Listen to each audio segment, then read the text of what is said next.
자, 두 번째 시간 시작하겠습니다.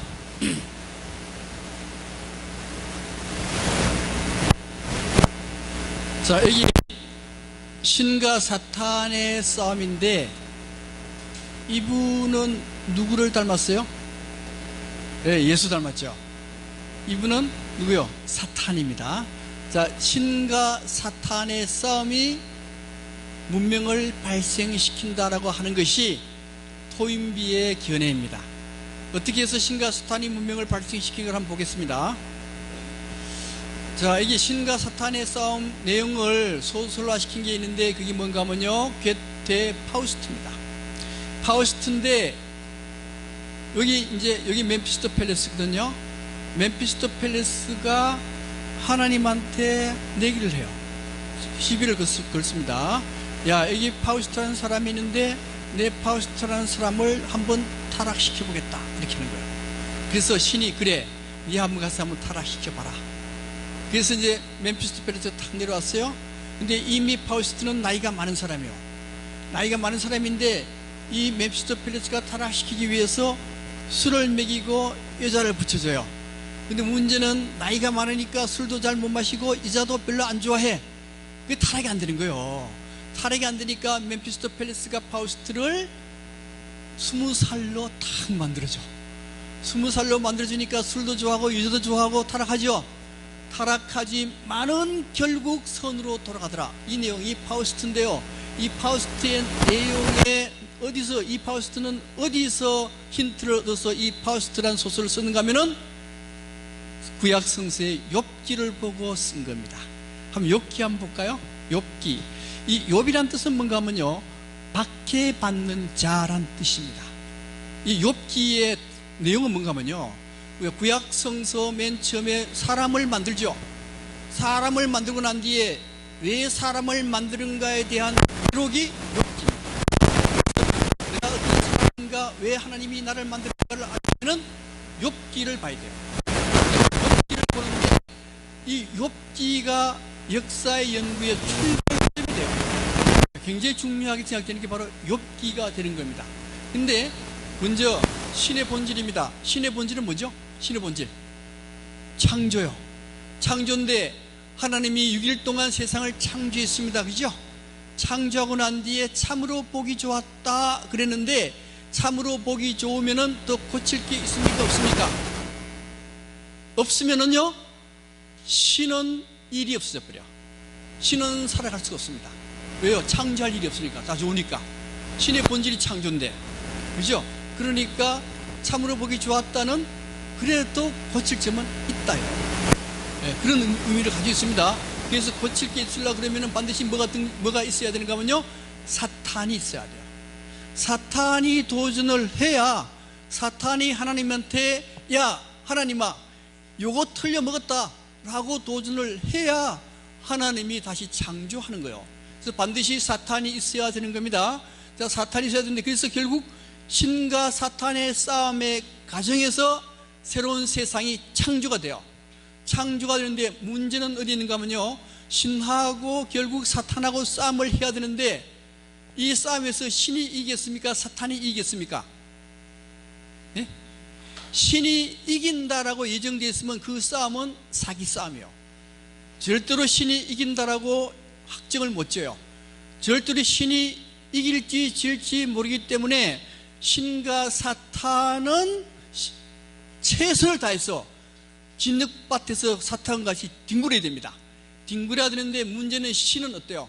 신은 신성한 사람, 신성하잖아, 그죠? 신성한 신이 사탄과 진흙밭에서 뒹군다는 것은, 이거는 문제가 있다. 문제가 있으니까 신을 대신해서 싸울 사람을 탁 만들어요. 그 싸울 사람이 누군가 하면 욥이라는 겁니다. 그래서 사람을 만드는 거예요. 다시 말씀드리면 사람은 신을 대신해서 싸우기 위해서 신은 사람을 만드는 거예요. 근데 욥이라는 사람이 드디어 탄생됐습니다. 욥이라는 사람이 탄생되는데, 사탄이 하나님한테 가가지고 내기를 해요. 어떻게 싸움을 거는가 하면은, 욥이라는 사람이 있는데, 이 욥이라는 사람은요, 자식도 많고 돈도 많고 아주 행복하게 사는 사람이요. 근데 사탄이 하나님한테 뭐라 하는가 하면, 욥이 당시 하나님을 경배하는 이유는 하나님 당신이 욥한테 애도 많이 주고 돈도 많이 줘가지고 행복하게 사니까 욥이 하나님을 경배하는 겁니다. 만약 하나님 당신이 사탄에게 이 아기를 없애고 애들을 다 없애버리고 돈을 다 없애버린다면 분명히 하나님을 나쁘게 볼 겁니다. 그래 한번 내가 한번 그렇게 해보지. 그래서 가족들도 다 없애버리고 재산도 다 없애버렸어요. 근데 욥이 하나님을 경배했습니까? 하나님을 나쁘게 봤습니까? 경배했어요. 하나님을 경배했습니다. 경배하니까 사탄이 다음번에 또 가가지고 욥한테 뭐라고, 하나님한테 뭐라고 얘기하는가 하면 좋습니다. 그렇다면 욥한테 고치기 어려운 병을 줘보세요. 그래서 병을 주거든요. 그 병이 무슨 병인가 하면요, 나병계통인 것 같아요. 나병. 자, 나병, 피부병을 줬거든요. 나병은 굉장히 무서운 병이잖아요. 그죠? 무서운 병에서 고통스러워 합니다. 고통스러워 하니까 이 욥의 친구 세 사람이 탁 와요. 탁 와가지고, 야, 욥아, 네 뭔가 잘못했기 때문에 하나님이 네한테 벌을 줬지 않겠는가? 그렇게 얘기하는 거예요. 그러니까 하나님한테 잘못한 것을 빌어라. 빌면은 어떻게 되는 줄 아느냐? 빌면은 내 시작은 미약하였으나 나중은 신미창대하리라. 이렇게 얘기하는 거예요. 이게 무슨 얘기요? 네가 하나님한테 잘못한 걸 빈다면은 하나님은 너를 불행에서 건져줄 것이다, 행복하게 해줄 것이다, 이 얘기요. 이 얘기인데 이걸 어디다 써먹어요? 어디다가 사업하는 데 가가지고 네 처음 시작은 미약하지만 끝은 청달이라, 그렇게 쓰면 안 되는 거예요. 이게 그렇게 쓰면 안 되는 거예요. 이게 욥기에 나오는 얘기요. 욥기에. 그러니까 욥이 뭐라는가 하면, 야, 나는 하나도 잘못한 일이 없는데 왜 하나님이 나의 벌 주는지 모르겠다. 나는 절대 잘못한 일이 없다는 거예요. 근데 결국 여기에 엘리후가 등장해가지고 욥에게 얘기를 합니다. 너가 창조된 것은 하나님을 대신해서 쌓으라고 창조한 것이고, 만약에 네가 착한 일을 했다라고 해서 소명을 받는다라고 한다면은 이것은 기독교 신앙이 아니다. 그 신앙 무슨 신앙이요? 주술 신앙이고 무당 신앙이에요. 이게 착한 일을 했다고 구원받았다? 욥은 절대로 나쁜 일을 하지 않았습니다. 착한 일만 했어요. 그러면 하나님이 당연히 구원해 줄 거라고 믿는다라고 한다면은 이거는 무당 종교의 신앙이지 기독교 신앙이 아니라는 거예요. 그걸 깨닫게 돼요. 그걸 깨달음으로써, 아하, 내가 태어난 것은 착한 일을 해서 하나님한테 소명받아서 천당 가는 게 아니고 하나님을 대신해서 사탄과 싸우는 역할이로구나. 이걸 깨닫게 되면서 이게, 그래서 하나님은 욥을 더 부유하게 해줬다. 그 얘기요. 이게 바로 뭔가 하면 바로 이제 욥에 대한 얘기거든요. 이게 이 내용이 문명을 발생시켰다라고 하는 겁니다. 그래서 결국 인간의 소명을 콜링이라 그러는데 일종의 이걸 노동이라고 보는 거예요. 근데 노동인데 이 노동이라고 하는 게 뭔가 하면요, 하나님을 대신해서 사탄과 싸우는 행위, 이게 노동이라는 거예요. 그래서 하나님을 형상의 시련은 노동에 의해서, 일에 의해서 이루어지는 거라고 이 토인비는 이렇게 얘기를 하더라고요. 이게. 그래서 이제 프로테스탄트 예정설이라는 게 있어요. 이게 뭔가 하면 우리가 전당에 가는 거, 소명받는 거는 하나님이 이미 예정을 해놨다는 거예요. 예정해놔가지고 착한 일을 한다고 전당 갈 수 있느냐? 이라는 겁니다. 절대 그게 아니에요. 악한 일을 했다고 지옥 가느냐? 절대 그게 아니기 때문에 저도 천당 갈 가능성이 조금은 있어요. 어쨌든 간에 이미 예정이 되어 있다는 거예요. 예정. 이걸 어기면요, 이해를 잘못해. 예를 들면은 이분 누군지 아시죠? 누구죠 이게? 이태석 신부 아니에요, 그죠? 자, 이태석 신부님의 경우는 착한 일 했어요, 나쁜 일 했어요? 착한 일만 했지. 착한 일만 하고, 그 다음에, 그런데 문제는 왜 일찍 돌아가셨어요? 왜? 일찍 50세 안 돼 돌아가셨잖아요, 그죠? 착한 일 했으면 오래 살고 행복하게 살아야 될 거 아니에요? 그런데도 이게 아니라는 거예요. 그러니까 이 욥기에서 나온 얘기는 착한 일을 했다고 소명받는 게 아니라는 거예요. 그거하고 전혀 관계없다는 거예요. 악한 일을 했다고 해가지고 절대 지옥 가는 게 아니라는 얘기입니다. 그걸 의미하는 게 바로 프로테스탄트의 예정설이고, 이게 주술 신앙을 비핵하는 거예요. 이 가정에서 뭐가 나오는가 하면요, 결과의 가치는 절대로 무시해라, 가정이 중요하다, 이렇게 나오는 겁니다. 가정이 중요하다. 예를 들면은 이 사람 누구요? 싸이잖아. 싸이인데 싸이가 노래할 때 몇십 마음이 모여서 막 환호하는 거예요. 결과가 굉장히 좋습니다.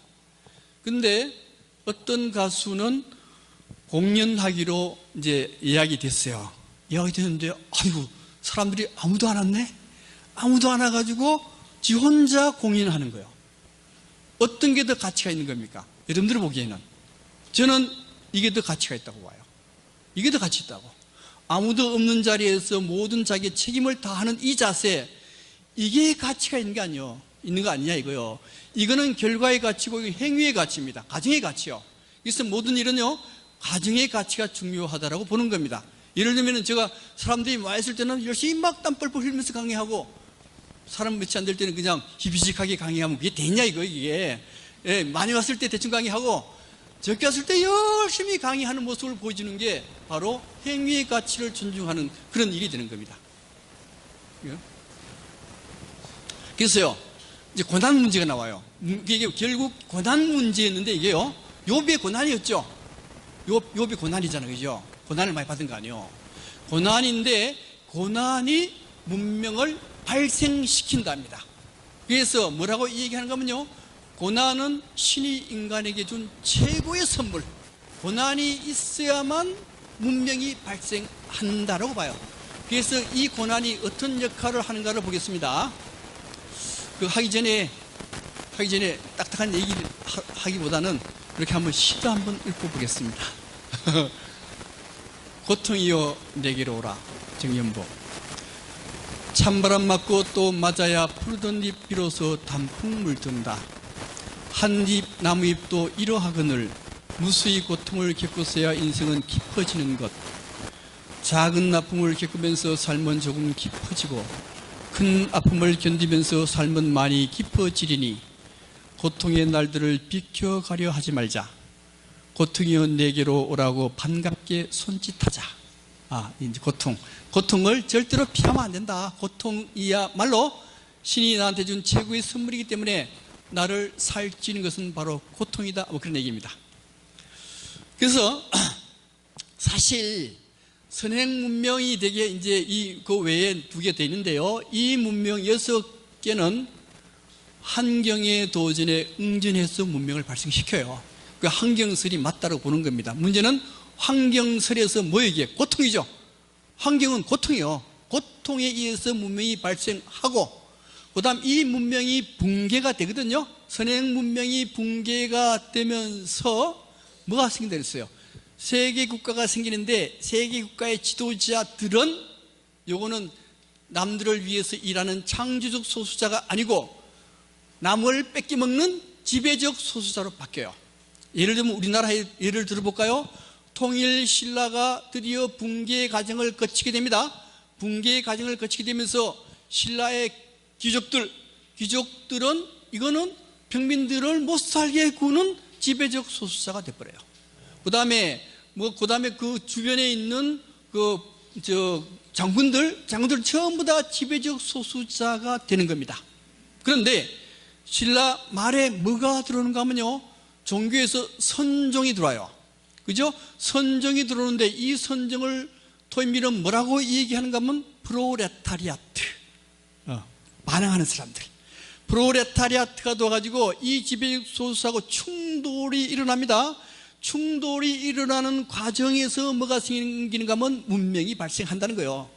그러니까 욥기 봤죠? 욥기 여기에 사탄하고 하나님과의 충돌 과정에서 뭐가 생겨요? 행복이 생기다 그랬죠, 그죠? 그래서 토인비가 욥기를 예로 든 것은 이것 때문에 그래요.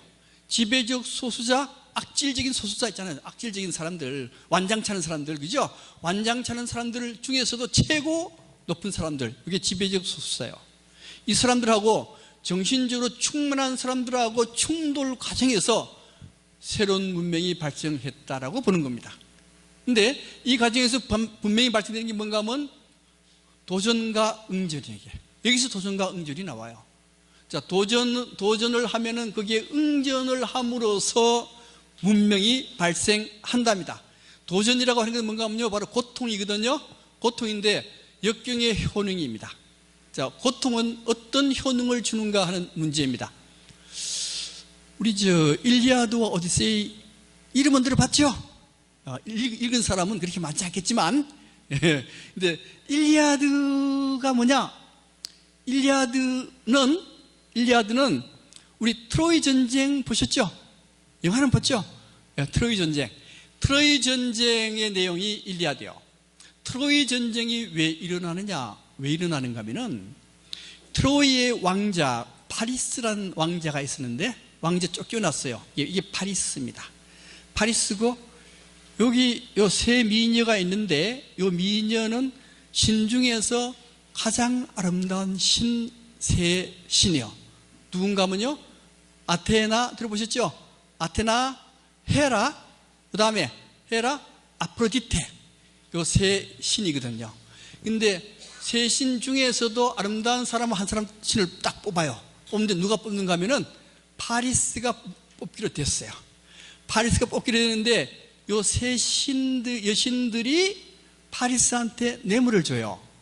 뇌물을 주는데 어떤 미녀는, 어떤 신은 내가 너한테 돈 많이 줄게, 어떤 신은 너한테 권력 줄게. 근데 아프로디테는 여기 아프로디테거든요. 요 아프로디테는 뇌물을 뭘로 줬는가 하면은 나를 선정해 주면은 세계에서 가장 아름다운 여인을 너의 부인으로 해줄게. 그래서 파리스는 누구를 선정했습니까? 아프로디테를 선정한 거예요. 이게 돈도 필요 없다요, 여자가 최고다. 그래가지고 아프로디테를 선정해 주니까 아프로디테가 가장 아름다운 여인 그리스의 왕비를 뺏어가지고 파리스한테 붙여주고요. 파리스한테 붙여주니까 파리스하고 그리스의 왕비가 트로이성으로 도망을 간 겁니다. 도망을 갔으니까 어떻게 해요? 이 그리스에서 여기로 공격할 수밖에 없잖아, 그죠? 그래서 그리스에서 연맹을 형성해가지고 트로이성을 공격하는데 트로이성이 안 떨어지네. 이게 얼마나 성이 견고한지. 그래서 여기 목마를 하나 만들어요. 목마 하나 만들어가지고 여기에 그리스 병사를 잔뜩 집어넣습니다. 잔뜩 집어넣는데 이것도 모르고 트로이성의 사람들이 이걸 목마를 끌어 들어가요. 끌어 들어가가지고 밤에 목마 문을 열고 여기에 병졸들이 나와가지고 트로이성을 함락시켜 버림으로써 그리스가 이기게 돼요. 이기게 돼요. 자, 이겼어요. 이게 일리아드 얘기예요. 이거는 신들의 얘기요. 신들의 얘기고, 그 다음에 오디세이아인데요. 오디세이아는 뭔가 오디세우스 왕자인데, 이 전쟁에 참여했던 그리스의 왕자인데 이 오디세우스가 여기 트로이 전쟁 얘기잖아요. 고향으로 돌아가야 되는데 고향 배를 타고 돌아가는데 잘못 돌아가가지고 온갖 고생을 다 해요. 신들한테 오디세우스가 온갖 고생을 다 하는 얘기가 오디세이아입니다. 오디세이아인데 문제는 이게 키크롭스에 딱 왔어요. 키크로스 섬에 딱 왔는데 그 키크로스 섬에 오디세우스가 부하들을 데리고 가는데 요 신이거든요. 키크롭스 신은 매일 부하 2명을 잡아먹는 거예요. 이게 잡아먹으니까 오디세이아가 견디지 못해가지고 술을 취하게 만들어가지고, 여기 오디세이아거든요. 오디세우스가 요 키크롭스는 눈이 하나밖에 없어요. 눈을 팍 찔러버렸어. 팍 찌르니까 이 키크롭스가 오디세이아 보고 니 누구냐? 그러니까 아무도 아니다 그랬거든요. 아무것도 아니다 그랬어. 그러니까 아무것도 아니다 그랬는데 키크롭스를 또 같은 신들이 도와주려고 키크롭스한테 와가지고 누가 나한테 그랬냐? 그러니까 아무도 아니다 그랬거든. 아무도 아니다 그러니까 네가 네 스스로 그랬구나. 그래서 다 가버린 거예요. 가버리니까 이 오디세우스가 부하들을 데리고 그 다음에 도망을 갔는데 어디로 가는가 하면요, 키르케라는 데 들어갔어요. 키르케 신이 있는 데 들어갔어요. 이놈의 키르케 신한테 갔더니만, 키르케 신이 로토스라고 하는 꿀 같은 거예요. 아주 달고 맛있습니다. 그걸 부하들한테 먹이네. 그걸 먹으면은요 아주 황홀해져 가지고 일을 잊어버린다는 거예요. 일을 잊어버리니까 뭘로 바뀌느냐? 사람들이 전부 다 돼지로 바뀌더라. 이렇게 된 거예요. 이게 돼지로 바뀌었다는 의미는 뭔가, 이게 무슨 소린가 하면요, 편안하고 안락하게 해준 거예요. 편안하고 안락하게 해주면은 그게 겉모양은 사라지만 속은 뭐요? 속은 돼지와 같은 거다 이거요. 그 얘기입니다. 그래서 이 키르케가 로토스에 의해서 사람을 안락하게 하는 이것은 키크롭스가 사람을 잡아먹는 것보다도 더 악질적인 방법이다, 이런 얘기예요. 이게 더 인간을 더 나쁘게 만드는 방법이다. 그렇게 얘기를 하는 겁니다. 사실 한국인의 경우도 예를 한번 들면은, 이건 이제 전부 다 도전에 의해서 모든 게 다 발생되는 거 아니에요, 그죠? 한국인이 받은 도전은요 엄청난 겁니다. 예를 들면은 1960년대 국민소득이 80불, 전세계 160개 개국 중에 150이 맨 꽁찌지 뭐. 맨 꽁찌고, 그 다음에 남북으로 분열돼 가지고 서로 이게 전쟁도 해야 될 판이고, 그런데 40년 만에 세계 몇 위권으로 올랐었어요? 10위권으로 올랐은 겁니다. 이거는 이 도전에 우리나라 사람들이 기가 막히게 응전을 잘한 거예요. 역사적으로 보면은 그렇게 되는 거예요. 응전을 잘했기 때문에. 그런데 도전은 뭐고 응전이 뭐냐? 도전은요 원래 1800년대에 지배층이 타락한 거, 이게 타락해서 견딜 수가 없을 정도로 타락했고, 그 다음에 일본 순사들 못 견디게 했고, 6.25 전쟁이라고 하는 이러한 어마어마한 도전에 우리나라 사람들은 기가 막히게 응전했는데, 그 응전의 주축들은 뭔가 하면요 교육입니다. 그죠? 우리나라만큼 교육을 열심히 한 데 없어요. 우리나라만큼 글자 많이 아는 사람 없습니다. 나라 없어요. 그게 교육을 어마어마하게 했던 것이고, 또 하나는 1900년 1860년대부터 뛰어난 종교가 나와요.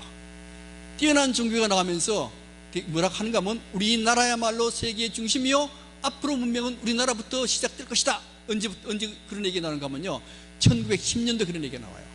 그래서 그렇게 하고, 또 하나는 혁명적 정권 교체, 이러한 응전을 해 줌으로써 우리는 세계 10위권의 문명국에 들어갔지 않겠는가, 이렇게 생각하는 겁니다.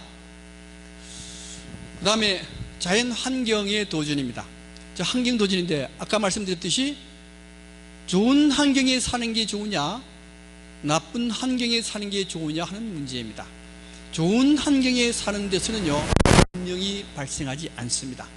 예를 들면 나쁜 환경을 예로 든다 그러면, 여기가 비옥한 조승달 지역 아시죠? 여기에 유프라테스 강과 티그리스 강이 흐르는 이 지역이 인류 최초로 문명을 발생시켰던 메소포타미아 문명이에요. 이 지역은 굉장히 비옥해요. 비옥하고, 그 다음에 여기는 평야 지대이기 때문에 여기 이쪽을 침략했다라고 하면은 무조건 어디로 가느냐? 이 길을 통과해요. 이 길을. 알렉산더 왔을 때도 이 길을 통과했고, 미국이 이라크 침략할 때도 이 길을 통과한 거예요, 이게. 이 전쟁길입니다. 전쟁길인데도, 그런데도 비옥해. 근데 문제는 여기 시리아란 나라입니다. 시리아란 나라하고 여기 가나안 땅 아시죠? 가나안 땅은 젖과 꿀이 흐르는 땅인데, 정말로 젖과 꿀이 흐르는 땅입니까? 아니요. 그 땅은 정말로 살기 어려운 땅이에요. 그런데도 젖과 꿀이 흐른다는 얘기는 뭔가 하면 정신적으로 그렇다는 얘기지, 실제는 안 그렇습니다. 그런데 여기에 세 민족이 살았는데요, 페르시테, 페니키아, 이스라엘 세 민족이 살았는데, 그래도 조금 살기 좋은 나라가 페르시테입니다. 페르시테인데, 이 페르시테에서 영어 알파벳이라는 걸 훌륭한 걸 만들어내요.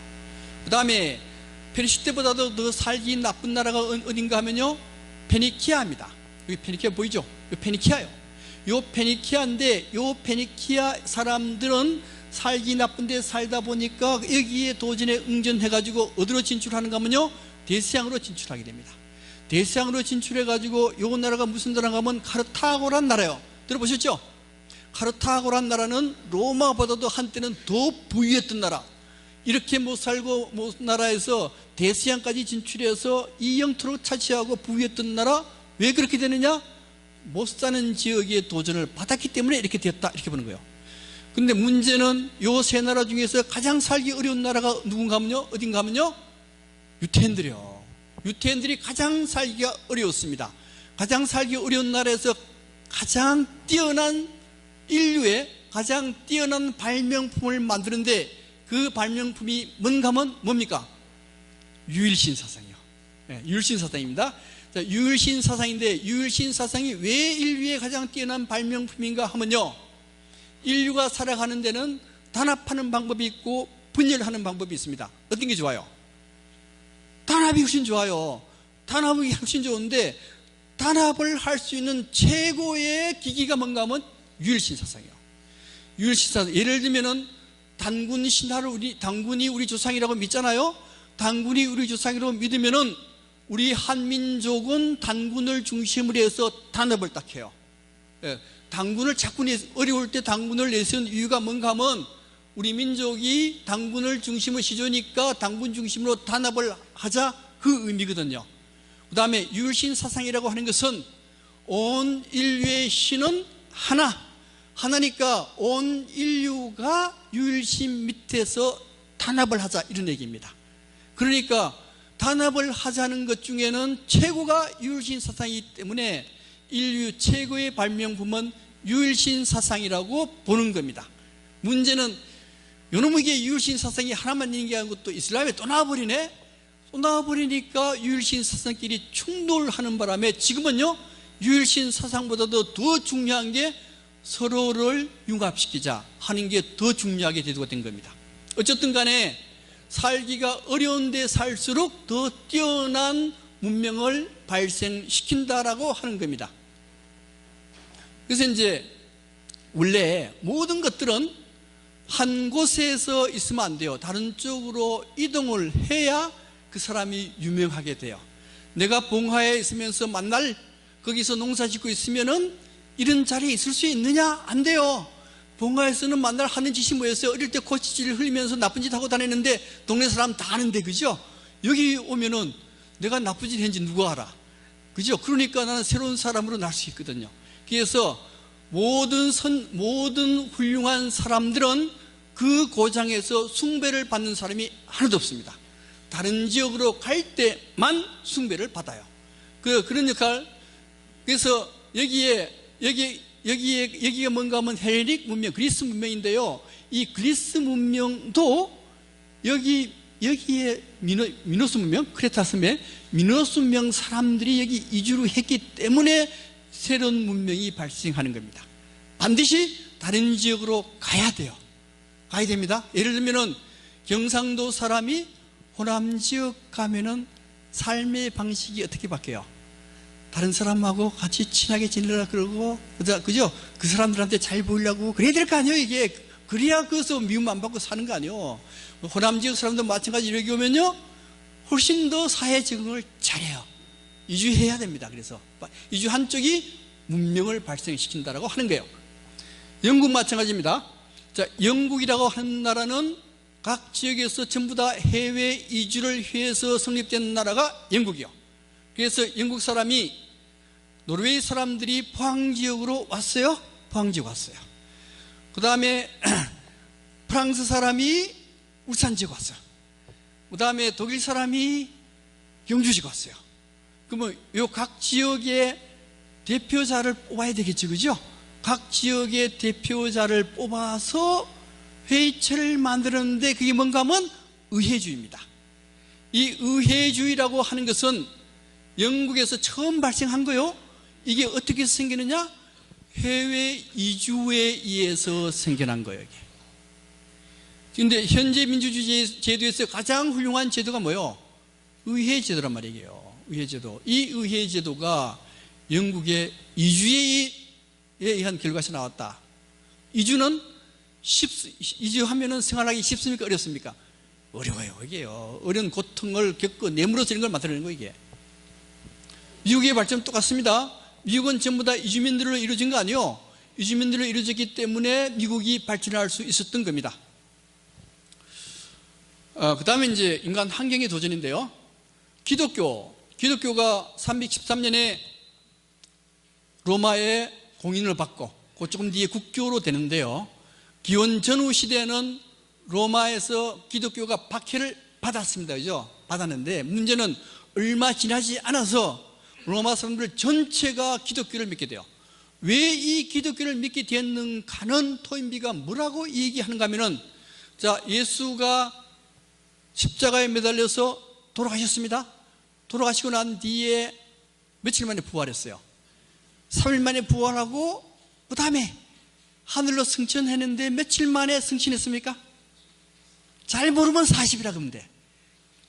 기독교는 무조건 40이 다 나와요. 무조건 40년 40년 40이야. 잘 모르면 40 그러면 돼. 40일 동안 계시다가 하늘로 승천해 버렸어요. 자, 이때 사도들은 부활해서 하나님과 아주 밀접한 관계에 대해서 기독교를 잘 믿었는데 갑자기 사라져 버렸어요. 얼마나 허탈하겠습니까? 그때 사도들이 받은 타격은 어마어마한 였는데, 그 타격을 뭘로 풀었는가 하면 전도로 푸는 거예요. 이게 전도로 풀어서 로마를 전체를 기독교화 시켰다. 이 토인비가 한 얘기입니다. 그 다음 노예 문제입니다. 자, 인간은 사는데요, 노예로 사는 게 좋을 것 같아요, 주인으로 사는 게 좋을 것 같아요? 주인으로 사는 게 좋을 것 같죠, 그죠? 근데 노예가 좋은 주인 만나면은 그보다가 더 살기 좋은 게 없습니다. 좋은 주인 만나면 주인 하라는 대로 하면 돼요, 그죠? 주인은 어때요? 주인은 그게 아니에요. 주인은 여러 가지 신경 써야 됩니다. 그래서 노예야말로 좋은 주인 만나면 최고인데, 좋은 주인 만나기가 하늘의 별따기입니다. 이 때문에 노예로 되는 날 인간의 반은 박탈당해버려요. 노예인데, 그 중에 헬레닉 문명에서 노예입니다. 노예인데 아테네의 경우는 노예가 한 약 40%쯤 돼요. 되는데 이 스파르타 좀 틀려요. 스파르타의 경우에는 10%가 자유민이고 90%가 노예입니다. 노예인데 이 노예 생활이 어떤가 하는 문제입니다. 노예 생활, 자, 이거 어디서 나오는 거예요? 그게 베너죠. 베너입니다. 베너 영화인데 이 사람이 베너죠. 베너인데 이 베너는 유대인의 지도층이죠, 그죠? 이 지도층이에요. 지도자입니다. 지도자인데 지도자가 노예로 됐어요. 노예로 된 겁니다. 노예로 됐을 때 이 지도자가 겪는 충격은 어마어마해요. 무지랭이 같으면 좀 덜합니다. 모든 세상 물정 다 아는 이 사람이 노예가 됐을 때는 받는 도전은 어마어마한 거예요. 그 다음에 문제는 로마인들의 생활입니다. 로마인들의 생활은 얼마나 잘 했느냐? 로마인들의 생활은요, 밥을 먹는데 누워서 먹어. 누워서 먹으면 얼마나 편해요. 편한데 이 뷔페식이야. 저도요, 그 경주의 호텔에 현대호텔이나 가면 뷔페에 나오잖아요. 55,000원쯤 뷔페 들어가는 거 아니에요. 뭐 전부 다 맛있어. 전부 다 맛있으니까, 야, 저거 먹고 한번 토하고 더 먹었으면 어떨까? 그런 생각이 들어요. 워낙 맛있으니까. 근데 로마 사람들은 그렇게 했다는 거 아니에요. 시컷 먹고 화장실에 들어가지고 꽁 틀려가지고 토하고 또 먹고 또 토하고 또 먹고. 왜요? 맛있으니까. 예. 그리고 이렇게 여자들하고 같이 누워서 먹는 재미는 혼자 먹는 것보다 훨씬 더 좋거든요. 그 다음에 시컷 먹고 난 뒤에 뭐 해야 돼요? 목욕해. 목욕하는데 남녀 혼탕입니까? 아닙니까? 남녀 혼탕이요. 일본 가면 남녀 혼탕이요, 혼탕 아니요? 남녀 혼탕 있죠? 일본 사람이 남녀 혼탕한 줄 아십니까? 왜 남녀 혼탕 하는가 하면은, 에도 시대 때 사무라이만 사람이고 그 밑에는 사람으로 잘 안 봅니다. 그러니까 돼지나 개처럼 그렇게 보는, 동물로 보는 거예요. 동물로 보는데 우리 그 개가 목욕할 때 안넣을 수 없는 갈에서 목욕탕에 넣어줍니까? 그냥 다 해주지. 그러니까 사무라이만 사람이고 평민은 사람이 아니기 때문에 뭐 동물 같은 사람들이 무슨 남녀 가릴 필요가 있느냐? 그러니까 그냥 한 대 목욕탕 같이 해라. 그래서 남녀 혼탕이 생겼던 겁니다. 근데 그래서 일본 가서 남녀 혼탕 들어가려고 하면 안 돼요. 동물 되는 겁니다. 근데 이제 이게 로마는 목욕탕이요 어마어마하게 발달했어요. 큰 목욕탕에 몇 명 들어가느냐? 3,000명이 들어가. 3,000명이 들어가고 목욕탕은 그냥 공짜. 목욕탕도 마음대로 할 수 있고. 근데 문제는 목욕을 좋아하는 사람은 뭘 좋아하느냐? 바람 피우는 걸 좋아해요. 예, 목욕을 열심히 한다? 그 사람 좀 의심해 봐야 돼. 예, 바람 피우려면 이렇게 되잖아요. 냄새 나는 사람 가지고 어떻게 바람을 피워? 마찬가지로 로마 사람은 목욕을 열심히 한다는 것은 성적으로 타락했다는 걸 의미해요. 그 다음에 또 이제 그걸 이어받았는지 유럽에 가면은 남녀 같이 홀랑벗고 사우나에 들어가죠. 봤어요? 들어간다고 홀랑벗고 들어가요. 예. 그 다음에 이제 보고 난 뒤에 목욕도 하고 난 뒤에 다 즐기고 난 뒤에 그 다음 또 뭘 해야 되느냐? 뭘 하는가 하면요 이런 거 봐. 이거 뭐야 이게? 베너 마차 경주하네. 이 마차 경주가 정말 재밌더라고. 이게 재밌는데 이 영화를 봐도 재밌는데 실제로 보면 얼마나 재밌겠어, 그죠? 예. 그 다음에 이거 끝나고 나면은 이제 이게 뭔가 하면 이게 마르쿠스 알레리우스요. 마르쿠스 알레리우스는 로마의 5현재 중에서 마지막 뛰어난 황제 마르쿠스 알레리우스입니다. 근데 에도드 기뻐니라는 사람이 로마 제국 멸망사를 썼는데 20권쯤 되는데 맨 첫 번째 나온 왕이 이 왕이요. 마르쿠스 알레리우스 황제인데, 마르쿠스 알레리우스 황제는 정말로 뛰어난 황제지만은 이 왕비는 바람둥이에서 온 신하들이 다 바람둥이인 줄 알고 다 바람같이 피우는데 모르는 마르쿠스 알레리우스만 몰랐다는 거예요, 이게. 예. 그러고 난 뒤에 이 아들, 이게 누구에게? 호문두스잖아요, 그죠? 누이고 아들도 엉터리라는 거예요. 근데 이게 황제가 됨으로써 로마는 급격하게 쇠망하게 되는 겁니다. 그 다음 여기 나오는 게 누구였어요? 막시무스였잖아요, 그죠? 이게 막시무스요. 막시무스 이게 글래디에이터 영화 보셨죠? 예, 거기서 검투사. 그러니까 마차 경주 보고 그 다음에 검투사 보고 이렇게 하는 게 로마 사람들의 생활이야. 예, 재미죠. 근데 그러니까 로마인들은 하는 일이 시커멓고, 그 다음에 목욕하고, 여자하고 즐기고, 그 다음에 검투사 구경 보고, 마차 구경 보고, 이게 하루 일과입니다. 이런 생활을 하는 사람들은 머릿속이 텅 비어가요. 아무것도 할 수 없는 사람으로 바뀌어버립니다. 그래서 로마의 귀족들은 아무것도 할 수 없는 멍청이로 바뀌어가요. 그런데 그 밑에서 일했던 사람들이 누군가 하면요, 전부 다 노예들이 다 모든 일을 다 했잖아요. 노예들이 모든 일을 다 하다 보니까 노예들은 뛰어난 능력자가 돼버려요. 원래 헬레닉 사회 노예는 무지렁이들이 온 게 아니고 정복 민족의 뛰어난 사람들을 잡아다가 노예로 썼던 거거든요. 그렇기 때문에 그 노예들은 굉장히 원래부터 뛰어난 능력을 가지는 데다가 이런 고통을 당하니까 훨씬 더 뛰어난 능력을 발휘해요. 그 중에 어떤 사람이 있는가 하면요, 여기에 노예 출신의 스토아학파 철학자 에픽테토스라는 사람이 있어요. 이게 노예 대표적인 사람인데, 이 사람의 경우는 이게 이제 뭐 말도 많아. 좋은 말도 많아요. 어떤 좋은 말이 있는가 하면은, 다른 사람에게 뭘 바라죠? 뭘 바라면은 그 사람에게 노예가 될 수밖에 없다. 다른 사람에게 바라지 마라. 그렇게도 얘기하고요.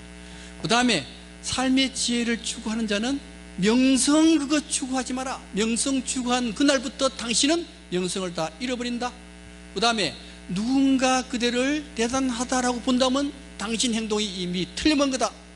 그 다음에 더 이상 두려워하지 않을 때 비로소 참된 소유를 갖게 된다. 이 얘기는 뭔가 하면, 사실 우리 집은 도둑놈이 와도 훔쳐갈 게 없어요. 훔쳐갈 게 없으니까 문을 열어놓아도 아무런 문제가 없어.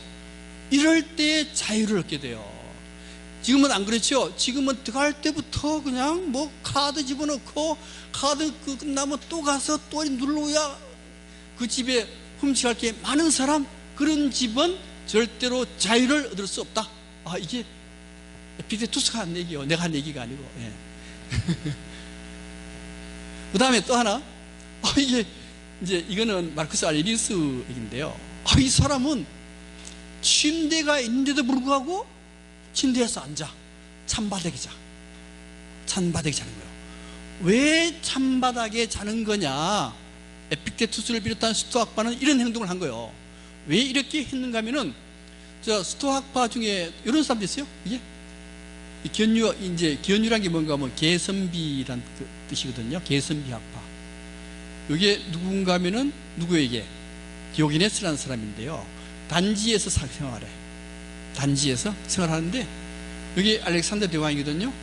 알렉산더 대왕이 디오게네스를 보니 관심하거든.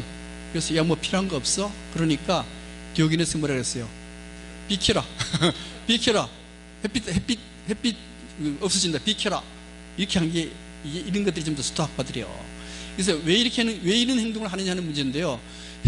스토아파들의 행복이라고 하는 것은 분모가 욕망입니다. 욕망. 분자가 욕망의 성취거든요.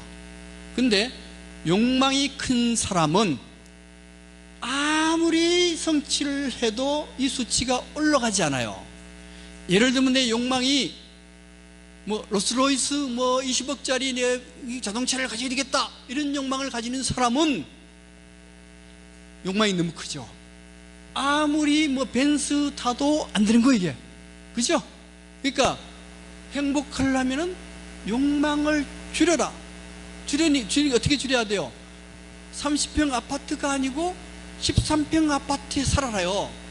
침대가 아니고 어디에? 맨바닥에 자라. 맨바닥에 자는 걸 행복하게 생각해라. 이런 사람이 행복하다라고 보는 거예요. 이게 스토아파들입니다. 에픽테투스, 노예 출신 에픽테투스, 이런 사람들은 이런 생각을 했던 거예요. 네. 그 다음에 미국의 노예 제도입니다. 미국의 노예 제도인데요. 이제 스페인, 포르투갈의 사람들이 이제 미국으로 진출했잖아요. 진출해가지고 사람을 무자비하게 죽입니다. 무자비하게. 네, 얼마나 죽였느냐? 죽일 때도요, 이 스페인 사람들은 뭐가 필요해요? 금, 은, 이게 필요한 거 아니에요. 그래서 아들한테 할당을 줘요. 할당을 줘가지고 할당을 못 채우면 손목 잘라버리고 발목 잘라버립니다. 이렇게 이런 짓을 해가지고 금과 은이 스페인으로 왕창 들어간 거예요. 왕창 들어가니까 이게 스페인인들이 만날 하루에 몇 끼 밥을 먹느냐? 5개 밥을 먹는 거예요, 이게. 예, 아들이 득쳐가지고. 그렇게 했던 게 바로 유럽의 사람들입니다. 예. 근데 얼마나 많이 죽었는가? 처음에 콜럼버스가 들어갈 때는 아메리카 인구가 7천만이었어요. 7천만인데 얼마 지나지 않아서 90%가 죽고 10%만 살아남았습니다. 10억만. 왜 이렇게 많이 죽었냐? 왜 이렇게 많이 죽는가 하면은, 물론 유럽 사람들이 많이 죽였어도 죽었지만은, 이 유럽 사람들이 뭘 가지고 들어갔는가 하면요, 이게 병을 가지고 들어간 거예요. 패스트, 말라리아 이런 병을. 근데 아메리카 쪽 사람들은 병이 없었기 때문에 면역력이 없었던 겁니다. 그래서 이 아메리카 사람들의 90%가 병으로 죽어버렸던 거예요. 그러니까 유럽 사람들이 농사를 지어야 되는데 일할 사람이 없네. 일할 사람이 없으니까 일할 사람을 구했는데, 그 일할 사람이 어디서 왔는가 하면요, 아프리카에서 온 사람들. 이게 흑인들입니다. 흑인들을 잡아와요. 흑인들을 잡아오는데, 이 흑인들은 헬레닉 사회, 그리스 사회 노예들은 전부 다 뛰어난 사람들이 노예를 됐다 그랬죠. 그런데 흑인들은요, 뛰어난 사람들이 아니고 무지렁이요. 아까도 말씀드렸듯이 풍부하니까, 모든 게 풍부하니까 만나 노래하고 춤추고 바나나 따먹고 하던 사람들, 이 사람들을 잡아다가 노예로 했는데, 노예를 데려올 때도 이런 형태로 데려와요. 이게 인간이 할 수 있는 일이 아니죠. 벌 줄 때도 이런 벌을 줘요. 이렇게 벌 준 겁니다. 줬는데 문제는 흑인들이 가만 와서 여기서 와서 보니까 기독교라는 게 있어요. 기독교인 걸 보니까, 기독교라고 하는 거는 소외된 사람을 구원해 주는 게 기독교로구나. 그럼 기독교를 진심으로 믿는 사람은 백인이겠습니까? 흑인이겠습니까? 흑인이 기독교를 진심으로 믿었던 거예요. 백인은 그냥 장식품으로 믿는 거고, 흑인이야말로 우리를 구원해 줄 사람은 하나님밖에 없구나 해서 기독교를 진심으로 믿었다는 거예요. 믿어서 마틴 루터 킹 같은 사람들이 나왔다는 겁니다. 훌륭한 사람이, 흑인에서 훌륭한 사람이 나왔고, 또 토인비가 무슨 얘기를 하는가 하면은, 만약에 미국이 흑인이 안 들어왔다라고 한다면은 미국은 그대로 부패해서 망했을 것이다. 흑인이 미국에 들어와서 백인들한테 도전을 해줌으로써 백인이 거기서 응전을 하면서 미국의 문명이 더 발전했다라고 토인비가 얘기를 해요. 그래서 미국이 우리는 겉으로 보면은 흑인들 때문에 미국이 못 살겠다 그렇게 하지만은, 토인비는 흑인들 때문에 미국이 오히려 더 발전하고 앞으로도 더 발전할 가능성이 있는 것은 흑인 때문이다라고 얘기를 하는 겁니다. 결국 이것도 뭐요? 흑인의 도전에 응전했기 때문에 미국의 문명이 더 발전했다라고 보는 거죠. 어떻고? 그다음 이거 유태인 문제 얘기해야 됩니다. 아까 유태인 문제 얘기했죠. 유태인 문제인데, 유태인들은 굉장히 살기가 어려워요. 살기가 어려운데, 살기 어려운 도전에 잘 응전해서 인류 최대의 발명품 유일신 사상을 탁 만들어냅니다. 유일신 사상을 만들고 난 뒤에 유태인들이 어떤 생각을 하는가 하면, 우리는 하나님이 선택한 민족이다라는 의식을 갖게 돼요. 선민의식을 갖게 됩니다. 선민의식을 갖게 되니까 일하지 않아도 천당 가기로 예약이 되어 있다요. 그러니까 일할 필요가 없죠. 자만심에 빠지게 됩니다. 자만심에 빠지게 되면서 어떤 일이 일어나는가 하면은 노예로 끌려가게 돼요. 이 노예로 끌려가는데, 이 노예 생활을 얼마나 하는가 하면은 약 3000년간을 노예 생활을 합니다. 노예 생활을 하는데, 이 노예 생활 쭉 나오는데, 생각하고, 자, 3000년간 노예 생활을 하면은, 아까 헬레닉 사회에서 노예 생활을 하면은 어떻게 된다 그랬어요? 뛰어난 사람으로 바뀐다 그랬죠. 마찬가지입니다. 유태인들이 노예 생활을 하면서 그 받은 고통에 의해 가지고 전 세계에서 가장 뛰어난 민족으로 태어나요. 문제는 가장 뛰어나니까 여기 이제 서쪽 서유럽, 자, 서유럽 사람들이 있는데 유태인을 아티케나치 유태인이라 그래요. 자, 이 아티케나치 유태인들이 이쪽으로 오는데 언제 오는가 하면은 로마가 여기를 식민지로 만들죠. 그죠? 식민지로 만들면서 여기 유태인들을 이쪽으로 끌고 오는 거예요. 끌고 오는데 이 사람들이 워낙 능력이 좋으니까 각 민족은 유태인을 이용해서 어려운 일을 탁탁 처리합니다. 처리하고 난 뒤에 그 민족이 유태인 기술을 다 배웠어요. 배우고 나면은 유태인이 필요합니까? 필요 없습니까? 필요 없어요. 필요 없을 때는 가차없이 죽여버립니다. 그래서 이 유태인, 특히 이 뛰어난 유태인들이 아치케나치 유태인들에게 여기서 어마어마한 박해를 받으면서 더 뛰어난 민족으로 태어나요. 그런데 사람들은 똑똑하고 뛰어난 사람을 좋아합니까? 싫어합니까? 싫어해요. 그러니까 잘난 척하면 안 돼요. 잘난 척하면 절대 옆에 사람 좋아하지 않습니다. 유태인들이 박해를 받은 이유는 딱 하나, 다른 사람보다 잘났다, 뛰어났다. 이게 다른 민족에서는 받아들일 수가 없어요. 기술만 익히고 죽여버립니다. 그래서 이 아치케나치인들은 어마어마한 박해를 받고, 마지막 박해가 독일에서 일어난 유태인 학살, 600만 명 죽여버리잖아요. 그죠? 600만 명 죽기 이전에도 스페인에도 어마어마한 유태인 학살 사건이 일어나요. 각 민족마다 다 유태인들을 학살해요. 그 이유는 잘난 척 해가지고, 죽이는 관계입니다. 죽일 때도 그냥 죽이는 게 아니에요. 어떻게 죽여, 이게? 늘려서, 사람 몸을 늘려서 죽이는 거예요, 이게. 톱으로 잘라 죽이고, 뭐 이렇게 어마어마하게 비참하게 죽입니다. 또 이게 가스로, 이게 뭐 600만 그냥 가스로 죽이는 거예요, 이게. 자, 그래서 유태인들은 가만 보니까 1945년 제2차 세계대전이 끝나고 난 뒤에는 이거 그냥 놔두면은 또 당한다, 또 학살 당한다. 그러니 이거 해결을 어떻게 해야 될 거냐?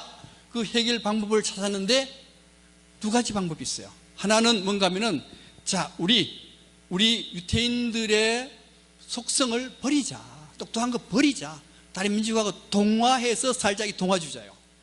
동화주자고, 또 한쪽에는 동화해서 절대 살 수가 없고 새로 이스라엘이라는 나라를 만들어야만 이스라엘 민족은 유지될 수가 있다. 그래서 시온주의자의 의견을 따라가지고 뭘 만들까면요, 이스라엘이라는 나라를 만들게 되는 거예요. 이게 이렇게 해서 현재 유태인들의 속성이 다소 좀 완화가 됐다라고 보는 겁니다. 그래서 유태인들을 이기는 데가 누구예요? 우리나라 사람들이 유태인 이긴다 그러잖아요, 그죠? 이것도 조심해야 돼요. 조심해야 돼.